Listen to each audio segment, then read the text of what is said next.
Alhamdulillah. Ya anak-anak, hari ini Ibu akan memberikan pembelajaran mengenai kesehatan reproduksi pada remaja. Ya, sebelumnya ada yang sudah pernah dapat belum materi ini? Belum pernah. Ya, jadi hari ini kita akan belajar mengenai kesehatan reproduksi pada remaja. Nah, sebelum kita belajar, Ibu akan memberikan ice breaking dulu ya.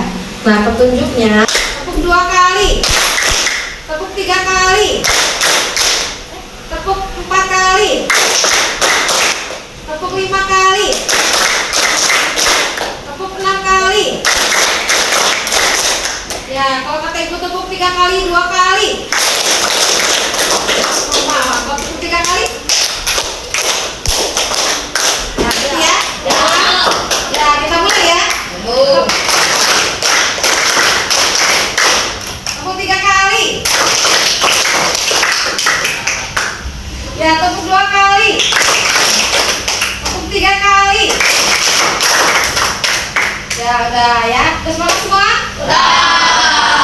Ya, sebelum pembelajaran Ibu akan memberikan soal pretest dulu ya. Jadi ini adalah tes kemampuan awal kalian sebelum mendapatkan materi ya.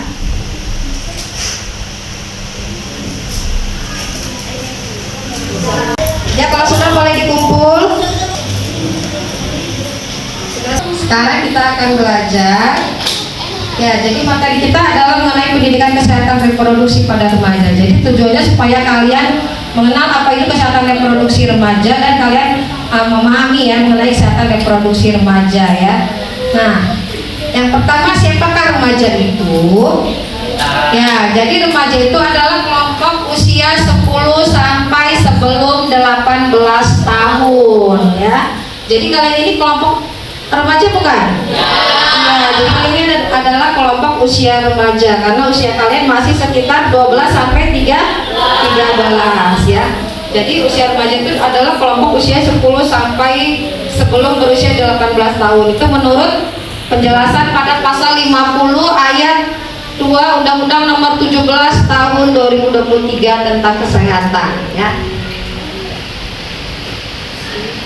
Nah, kemudian bagaimana sih karakteristik remaja seperti kalian ini usia SMP, kemudian kebutuhannya bagaimana?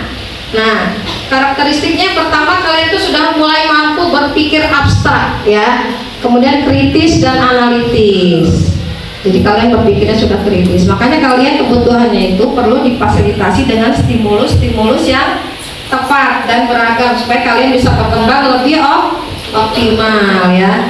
Kemudian emosi kalian juga biasanya sudah mulai berkembang ya. Berkembangnya menuju apa? Menuju emosi yang matang, yang stabil. Nah, makanya karena kalian sekarang masih berkembang, mungkin sekarang kan masih labil emosinya ya, masih belum matang. Jadi kalian perlu pendampingan dan dukungan dari lingkungan supaya kalian bisa belajar mengenali, mengekspresikan dan mengelola emosi dengan efektif. Jadi kalian mungkin sekarang emosinya masih meledak-meledak, ya enggak? Masih gampang marah kan? Nah, jadi kalian ini sekarang masih belajar menuju emosi yang stabil ya. Kemudian lingkup sosial itu pergaulan kalian ya. Pergaulan kalian nantinya akan semakin luas. Kemudian kalian juga mempunyai kebutuhan untuk diterima di lingkungan kalian ya. Misalnya pada teman-teman kalian di kelas, kalian ada kebutuhan supaya kalian diterima pada teman-teman di kelas, di lingkungan.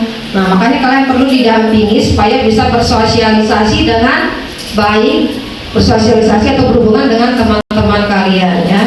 Jadi kalian harus difasilitasi dengan kegiatan-kegiatan yang berkelompok dan berinteraksi dengan teman-teman kalian.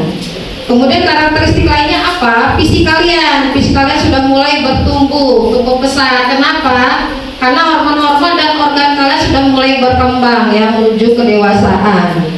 Organ-organ seksual kalian dan hormonnya sudah mulai berkembang, makanya fisik kalian sudah mulai berkembang menjadi bertambah tumbuh dan bertambah, perkembangannya juga bertambah ya, jadi tumbuh dan berkembang. Makanya kalian perlu diberi pengetahuan seperti sekarang ini ya, pengetahuan mengenai kesehatan reproduksi supaya perubahan yang kalian alami itu bisa didukung dan dikembangkan untuk menuju citra diri kalian yang positif ya. Itu dari aspek fisiknya. Jadi karakteristik kalian itu nanti akan dilihat pada aspek fisik, sosial, emosi dan kognitif ya. Kalau kognitif itu pengetahuan, emosi itu tadi ya, kalian berkembang menuju kedewasaan, emosi stabil. Kemudian kalau sosial itu hubungan kalian dengan teman sebaya, dengan lingkungan. Kalau fisik itu kalian tumbuh dan berkembang menjadi menuju kedewasaan. Selanjutnya, nah jadi kayak seperti kalian ini adalah remaja generasi alpha.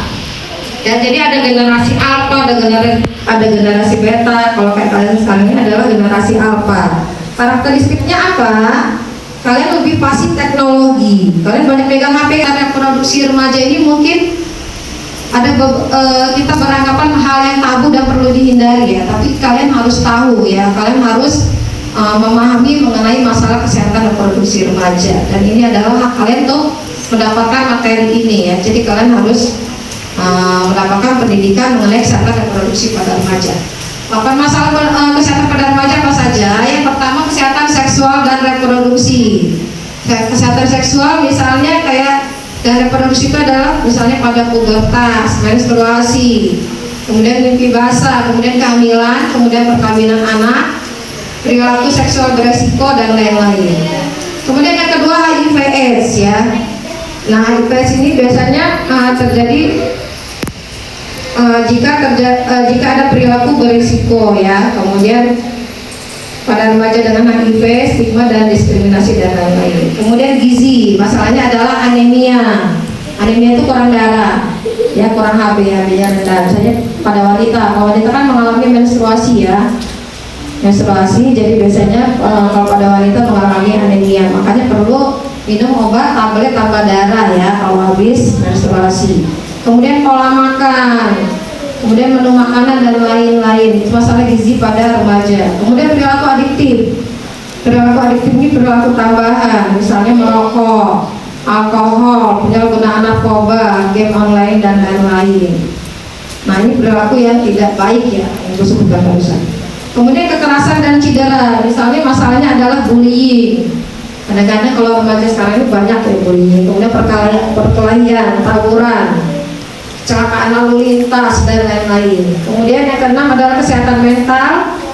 Yang ketujuh kebersihan diri dan sanitasi. Kedelapan adalah penyakit tidak menular, misalnya aktivitas fisik, olahraga, obesitas, diabetes, kanker, tekanan darah dan lain-lain ya.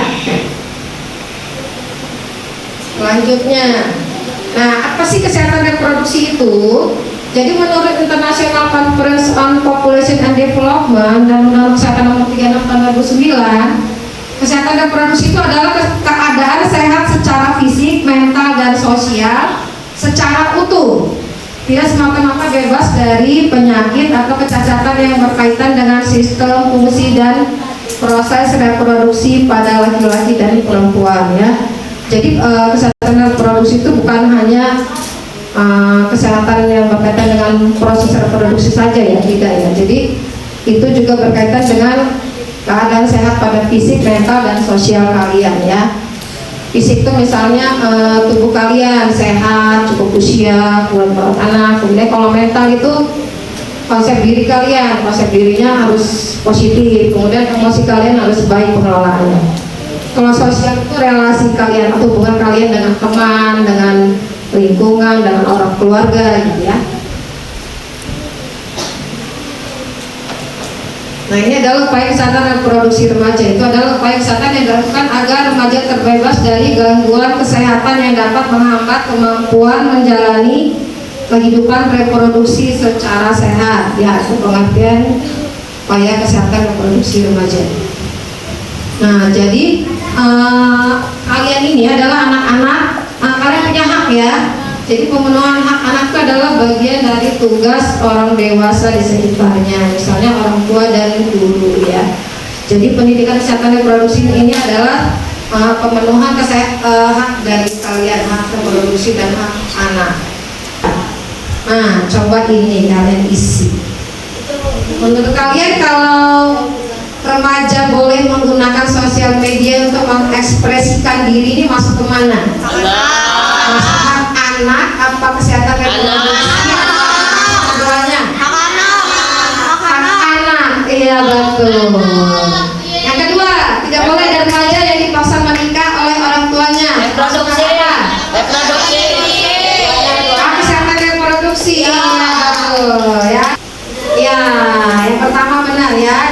remaja boleh menggunakan ini sosial media untuk mengekspresikan diri termasuk hak anak. Kemudian yang kedua yang kita tentukan untuk diri kita sendiri dalam berkomunikasi.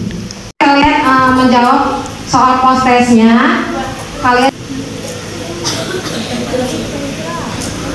kalau sudah selesai boleh dikumpulkan. Tadi kalian sudah mendapatkan materi mengenai pendidikan kesehatan reproduksi, sudah pada paham? Paham, ya alhamdulillah. Melalui pendidikan kesehatan reproduksi, ibaratkan kalian semua lebih mengenali dan memahami apa itu pendidikan kesehatan reproduksi, sehingga akan tercipta generasi yang sehat, cerdas, dan bertanggung jawab, ya. Ya, demikian pembelajaran hari ini. Ibu akhiri, wassalamualaikum warahmatullahi wabarakatuh.